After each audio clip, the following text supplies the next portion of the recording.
Yay! Okay, it says our Hangout on Air is live. Thank you so much for joining us and watching this evening. We are having a really, really interesting situation happening, but I'm going to ask you, audience, to roll with us and play jazz just like the three of us are. The women of Serene Social are with me, but the interesting social experiment taking place is that my computer has picked right this very minute to have some kind of audio glitch. And so they can hear me.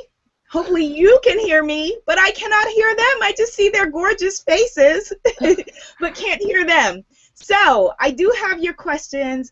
I am well versed and excited about their work, and so I will be asking them questions when they're finished, and I will be asking them your questions as well. They're going to give me a thumbs up, and then we will continue the conversation that way.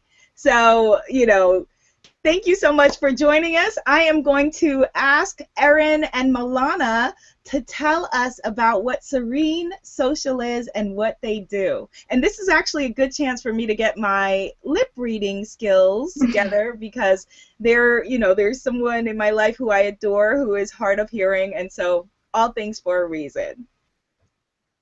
Awesome. Awesome. Thank you. Take it away, Sacred Yes, Bombshells. thank you so much for having us here. We're so honored and blessed to be here with you, Abiola, and from Erin and I and the whole Serene community, congratulations on your major accomplishment with this beautiful book. We're so happy that we could be here with you to support you and that we could help share your beautiful message across the globe behind exploring the sacred bombshell within. So I guess we'll start with the first question. Serene Social has been probably one of the biggest blessings, I think, of our life. I know Erin and I talk about it all the time. And we are a women's international networking, wellness, and philanthropy community. We unite and uplift women all over the world to live more purposeful, healthy, balanced lives within a community. And we are based out of New York, but we have branches in London and LA, and we're all about bringing women together, both in the physical space but also online. And it's been a complete joy to see how quickly it's grown and how women are really ready to come together in a holistic and purposeful and authentic way. Yeah, we do different events. We have yoga classes, dinner parties, book clubs, entrepreneur groups, all different things to kind of keep each other united and ignited, we like to call it. Well, what I really like about about what you both do is that you build community. Because I work one-on-one with incredible women as well as give talks, and one of the things that women say, once they finish with college or grad school or whatever, their post-secondary education is that it's really hard to make friends after that. Like if you happen to be at a job where you can make friends, then that sort of thing. But a lot of people nowadays work freelance and work individually. And what you do is your work is really about community building. And so can you please speak to that aspect of it and address that, if someone is watching this and she has a hard time now as an adult finding her new community, how Serene Social would play a role in that and why that was important to you? Yeah, so absolutely you're right. With the base, the root of what we do is build this community, have this community, this sisterhood of women who, like you said, they're whatever stages they are in their life. We have some people as young as 17, and we have a woman as old as 84 who's been to our events.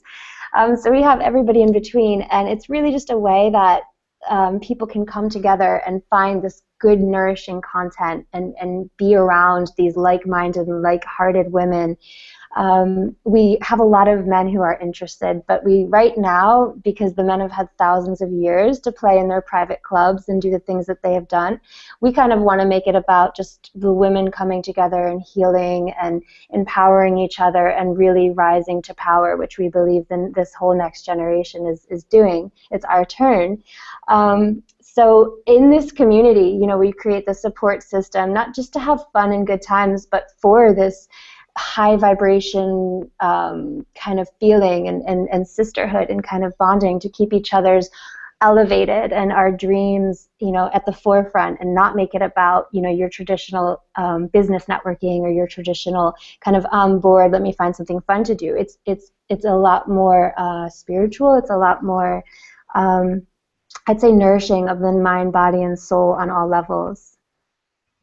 Absolutely. To piggyback on Erin, we definitely are about supporting each other on every level. And it's just been so interesting because Erin and I have felt the effects of it too. Like, we are the Serene women as well. So we turn to each other, and we're all this big community. It's not just, Erin and I or the women in New York, but it's just all these women who have these resources and ideas and energy and love and just all of this energy that's happening right now that's around women rising.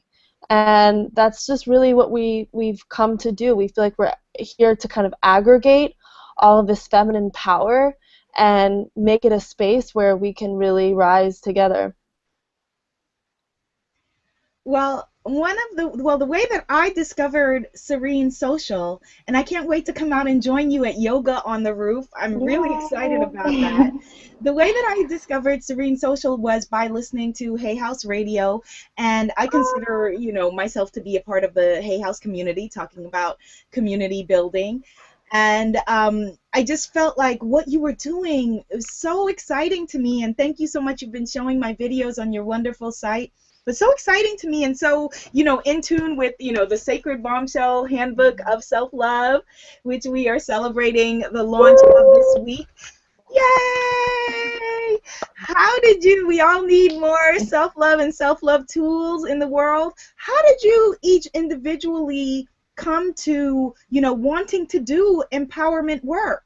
That, you're both obviously very, beautiful, educated, outgoing individuals who could be doing anything that you want, and you are living with the intention of empowering other women. What made you have an interest in empowerment work? It's funny, Erin and I both come from very similar backgrounds. We have very unique stories. But I think, honestly, and I think, Erin, you might even agree with me on this, that it really came from a place of not being there. Like being in the parts of society that were materialistic or that were heavier or just not centered, and then realizing through like inner excavation and meditation and reading and just soul searching that our true selves needed to rise out of some of the work that we had been doing previously, which was like in fashion and media.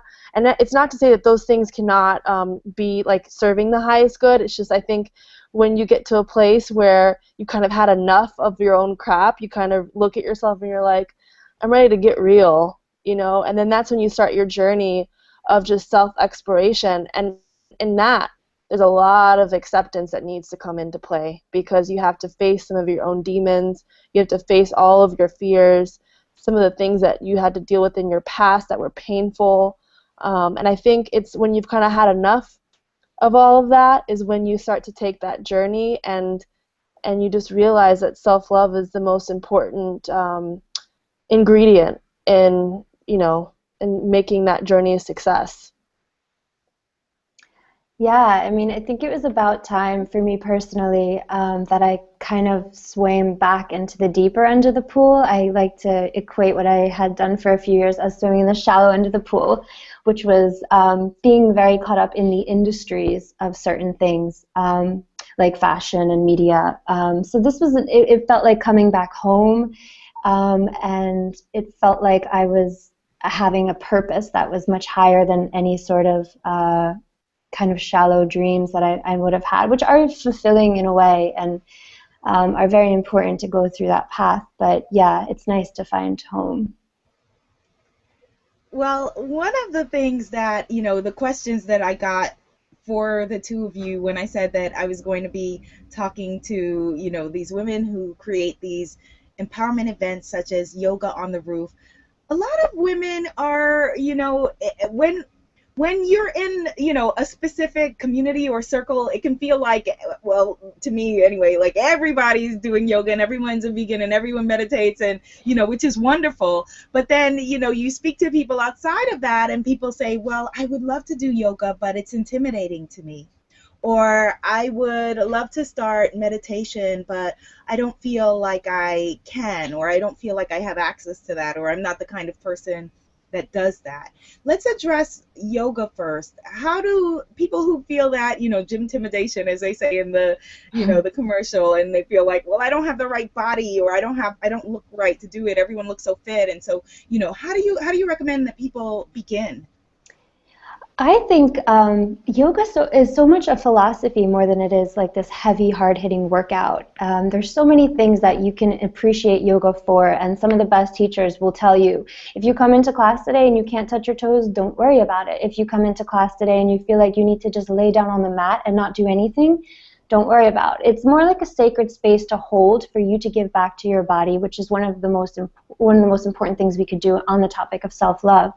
So yoga allows an incredible freedom just to kind of go into your body, learn, stretch, find the pains, find where it's hurting, find where you need to breathe through and release things.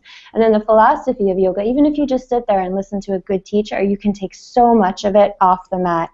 I know when we do our rooftop yoga, we stare at the Freedom Tower, and we always talk about perspective and how we can heighten our perspective because we're like 20 stories in the air and the city is all below us. Tons of noise, tons of light. And one of the things is just like, remember, be in your space and don't let anything around you affect you. It's just all good wisdom for living in the city. And one of my favorite meditation quotes is, or anywhere, period. One of my favorite meditation quotes is if you can't spend 5 minutes in silence by yourself, then there's a lot of other work that you need to do before you could do that silence. So it's all just ways of kind of giving back to yourself and being kind to yourself and giving yourself the space to one day surprise yourself with a back bend, or one day just sit on the mat and just take it all in and just breathe if that's what you need to do. Yeah, and I have to say there are still days. I was actually just thinking the other day how rooftop yoga now for 3 summers, and between all of the classes, which I think I've been to almost every single one of them, it's got to be like hundreds of classes by now. And there's still some days where I'm just like, oh, I don't want to do yoga today. Baby. And then I realize every time I'm done, I'm like, oh, I'm so glad I did it. And I think what it's about, I often tell people, because people will say, well, I'm not really a yogi. Is it for all levels? And I just say, you know what? It's about facing yourself, and really being honest about where you are. Like, yoga does that for you. It gives you, it's like the perfect representation of where you are, and if you're feeling off balance, you probably can't do, any of the balancing poses. If you're feeling really, disabled, or if All right, Millana's picture just froze. Okay. If you're feeling overwhelmed, Right. then there's a lot of times in where... the book, there's the chapter, the book is about self-love. There's the chapter Unconditional Self-Adoration, or self-devotion. And I wanted I wanted the two of you to speak about that, because I feel that everything you do is about self-love. And in many ways, that the opposite of loving yourself it is not so much hating yourself, obviously it is, but it's also just fearing life. So many people are afraid of stepping out of their comfort zone, which you just addressed, but just fearing life, being afraid to take a step, being afraid to be someone other than they have been up until this point. One of the questions that I like to ask women who are gurus, such as yourselves, is we talked about how you got into empowerment work, but how did you learn how to love yourself? Millana, you want to start since you got cut off a little bit? Yeah, I think it's a constant work. It's a daily work. I think there's some days that, you just can't, you can't rise to that vibration. I think it's a lot of times it's a vibrational thing, you know, and it's something that you have to constantly work on, and I don't think it's something that can ever be perfected. So I don't know, I got to a point where, you know, I think it was really born out of Serene, where I was just like, you know, I want to really be true to who I am, and I'm going to do what I can. I'm going to give my best to be that person, and I still have a lot of things that I need to work on, but now I'm less hard on myself about it, and I give myself more chances to be that woman. And I think it's just a constant focus on raising your vibration, so you have those thoughts, so you can realize yourself and your love for yourself and for others. I think it's also like, you know, start treating others good, so that you can start to see that reflected back on you. If you can't feel good inside, then just start doing acts of kindness to try to get to a place where you can realize it back on yourself. And you know, it's just really inner work, I think, is how you can get to self-love, and just constant pursuit is what's important. Yeah, I also find it's a lot of deconditioning ourselves based on how we've been made to think as women, as young women. I had a really tough time as a teenager. I was really, really hard on myself. I hated a lot of things about my body, my face. You know, I had the perfect nose picked out. I had the perfect boobs picked out. Like I constructed a body that wasn't mine in my mind, and I thought I should have been that way. So we go through these years where we literally put years and years and years of bad vibes and just hatred towards ourselves. A lot of us do. If you're one of the lucky ones, you take the express lane on that and you go straight to like Loveville. But for me, it's definitely been a journey. It's definitely been something that I've had to kind of find within myself. And you get to a point where it's like, you know, you have to love what you were given, no matter what no matter what you look like, no matter how you walk or talk or speak or think or act. This is all you have. This is our vessel for this one lifetime, and it takes us through. You know, so it's like if we don't have love for our bodies and ourselves, everybody around us, because of the law of attraction, is going to treat us a certain way. Is going to treat us less than what we should be treated.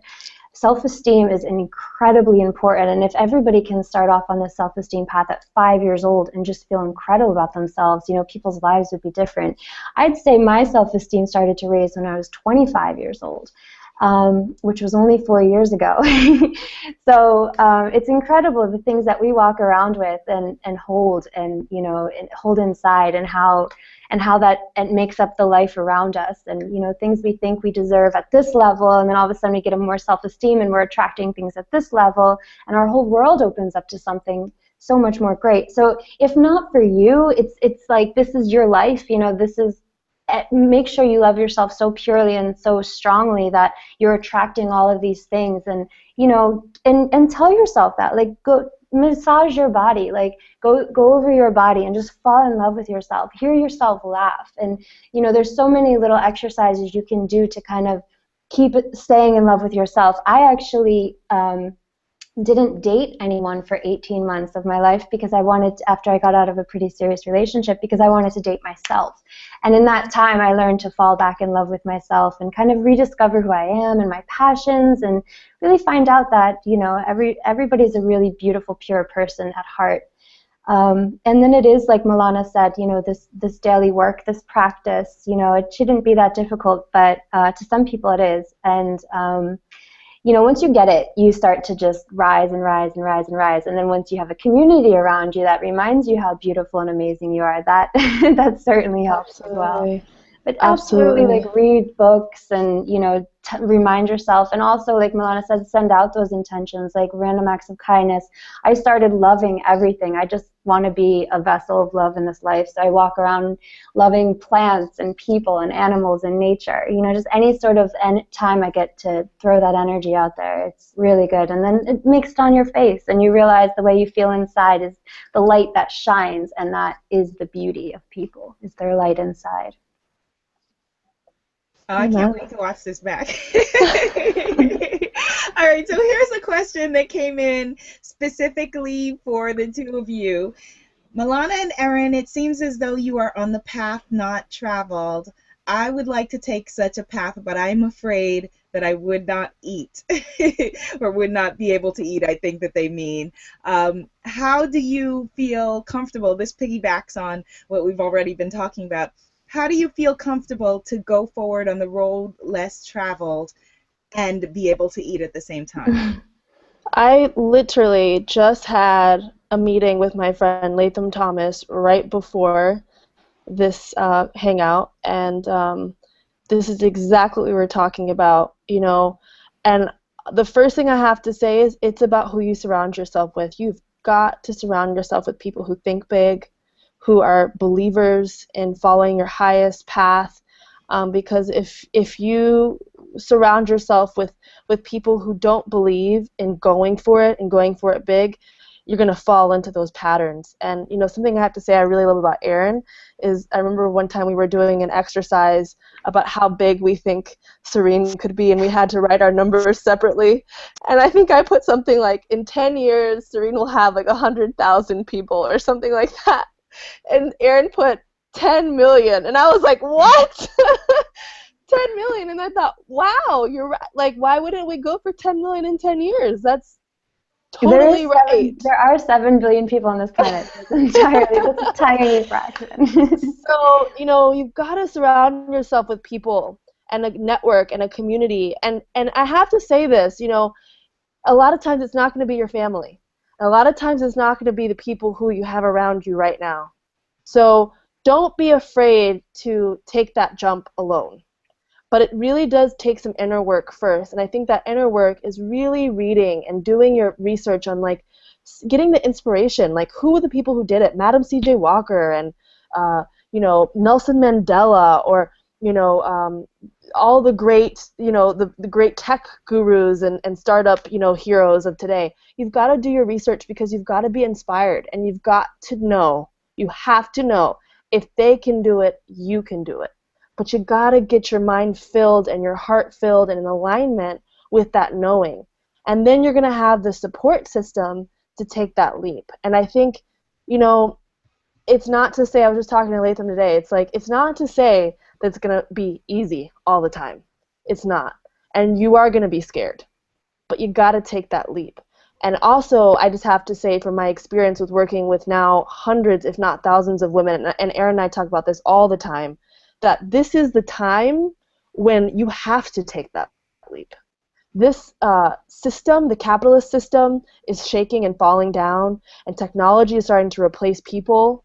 And the only thing that you can do to live your best life is go after your purpose and passion. That's it. If you don't do that, in the next 10 years, you will be behind.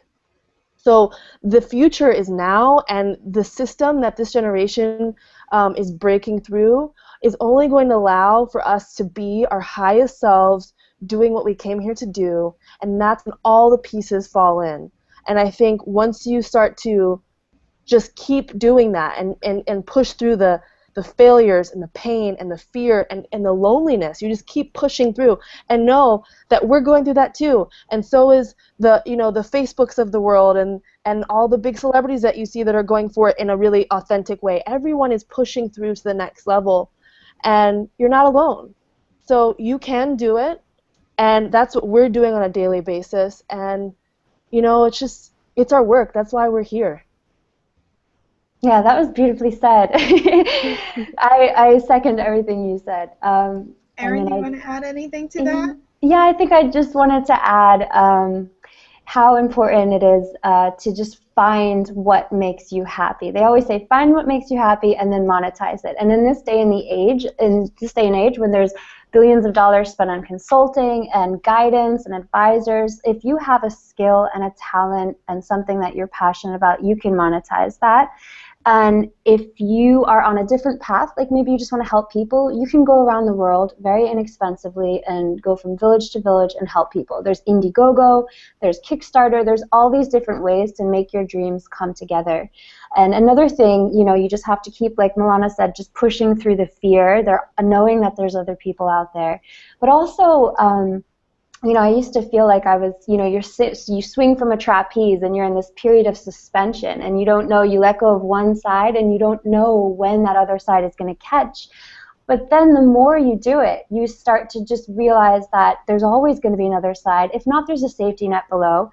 And then you start to have fun. You start to do little flips between the two swings. You start to like get all jazzy on it. And, you know, that's it's a good, it's a different type of perspective. Here's another.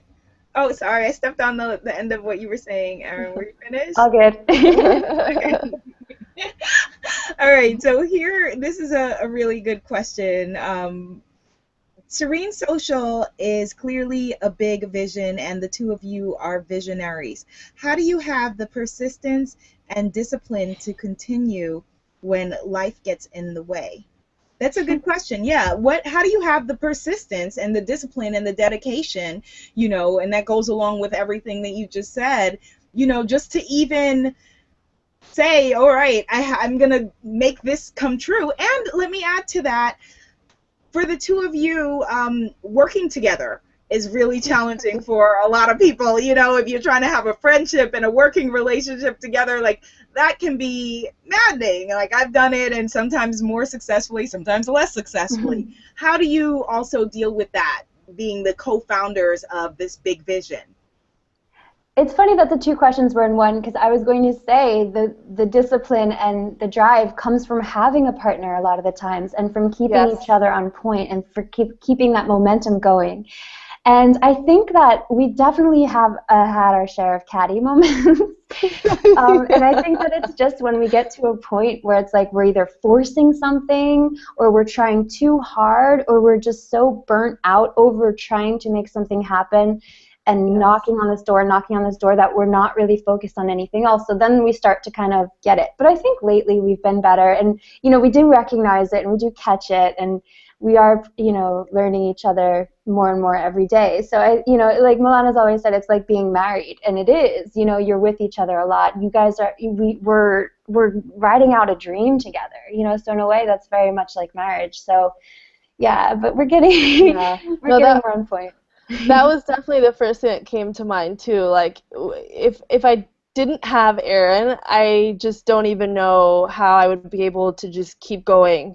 Because, you know, so many people have said, like, oh, I'm doing this by myself, and I'm like, you know what, I have to say I have a great partner that I'm working with. I think that is really important, and it's really hard to find that person and to find that flow, and it's not without problems or with arguments or cattiness, but I have to say, it's been really funny. The times that we've had some of the most, like, head-butting experiences have ended up being the most breakthrough freaking explosions like ever. Like I almost get teary-eyed just thinking about it, because we've definitely had to go through a lot of stuff together, and I can honestly say, you know, it's really once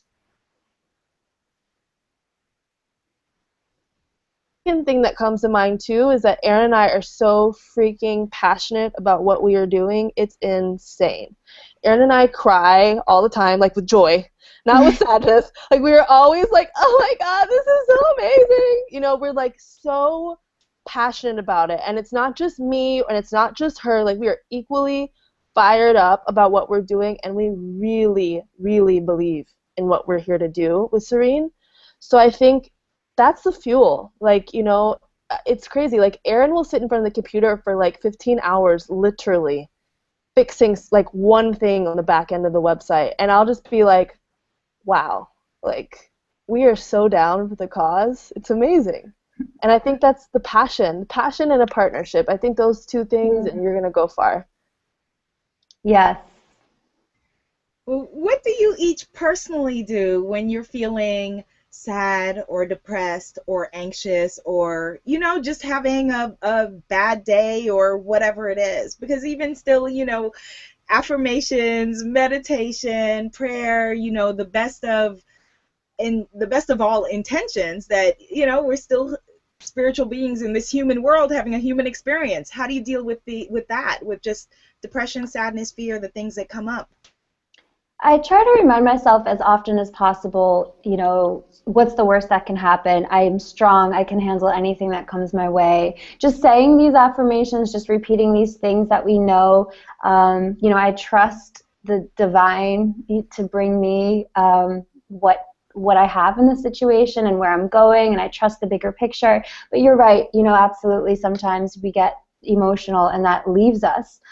I think one of the biggest things for me is taking nature walks and just trying to be in nature and out of my element as much as I can, because once I step outside of my world, nothing seems like a problem as much. We started mentoring girls, and we're working more and more with people in need, and it's like when we see that, it's just like, we don't have any problems. Are you kidding me? Like, there's no problems, so I think doing stuff that brings you out of your world, taking nature walks, connecting with our Mother Earth and connecting with all that she provides, and also too, calling my friends, calling my mom, calling my sister, just knowing that I have this support system around me is very helpful.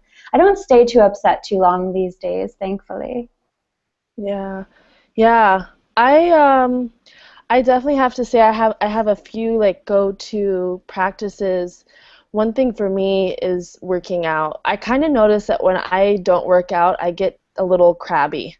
I get a little edgy. So I have to make sure I maintain a regular workout, because I find that it's a way for me to get out all of my angsty energy without me being violent, or I'm not a violent person, but just without like having to like scream at someone or just feel like I'm gonna snap. It's like my way of getting all that energy out is like just running on concrete, or really doing some great like heart pumping working out.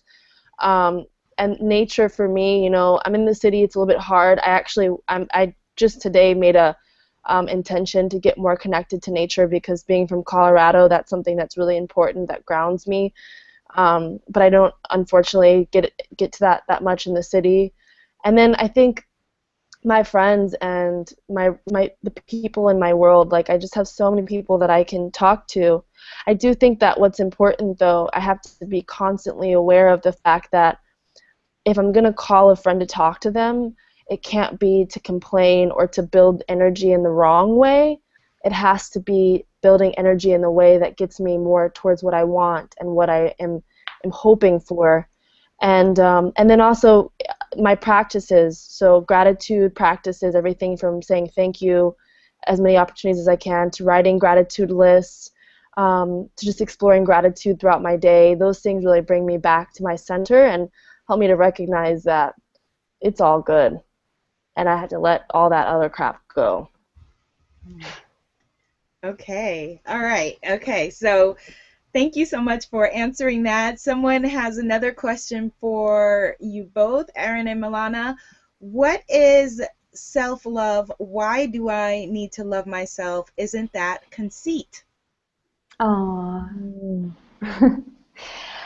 What is self-love? That is just being a human being to the fullest extent, and giving yourself the opportunity to have as much potential as you can possibly have in this lifetime. When you love yourself, you see anything is possible. You are okay with everything that happens to you. You know your strength, you know your beauty, you know your weaknesses, and it's all beautiful.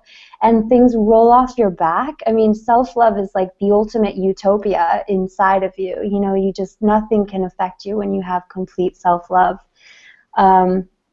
Yeah, do you want to hit the other questions, Millana? Yeah, no, I think like, am I being full of myself, or is that conceit? I think that's from a place of ego. When we start to get into a place of ego, then that is definitely the road that you go down. But self-love is actually a spirit place. It is a place of well-being and wholeness, and being connected to God, the universe, your inner self, your highest self, however you interpret that. Self-love is really connected to the Creator and the great all that is.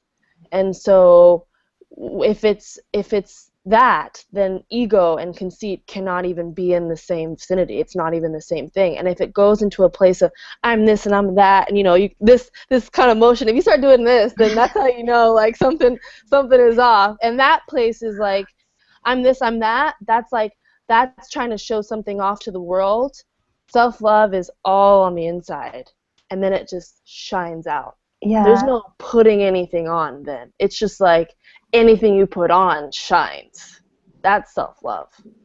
Yeah, because the this and the that she just illustrated, that's always from a place of insecurities. Yep. So when somebody's overacting, that's just because they really don't feel it and they're trying to just overdo it to get it out there. Yeah.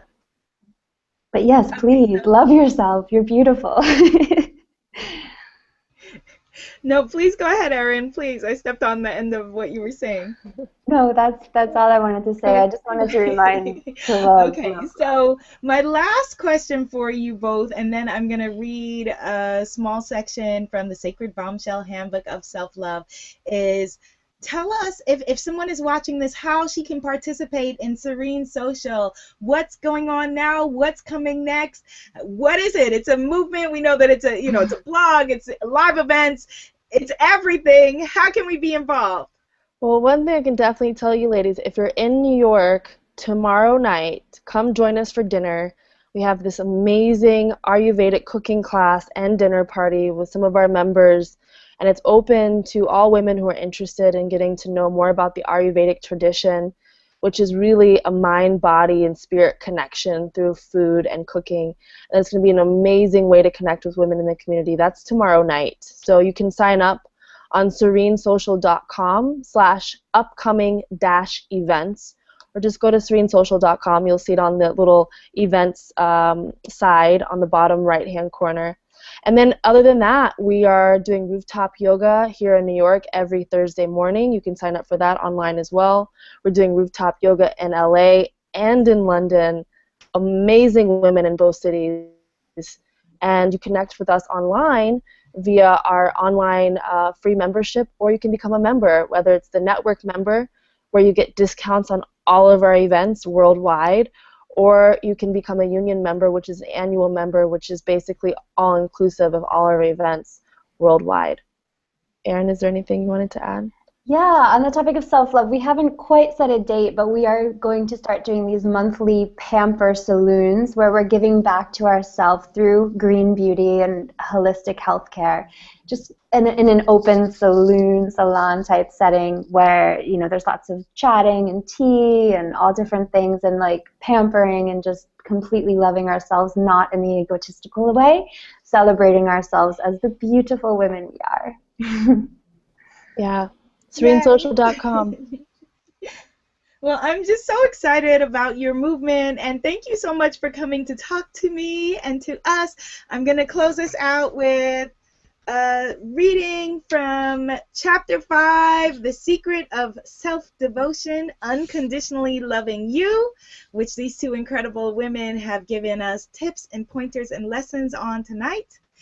The Sacred Feminine Law of Self-Devotion. The Sacred Bombshell loves, honors, and cherishes herself unconditionally. With activated self-devotion, she understands that her life is a mirror, reflecting how she feels about herself. Thus, she is devoted to loving and accepting herself first.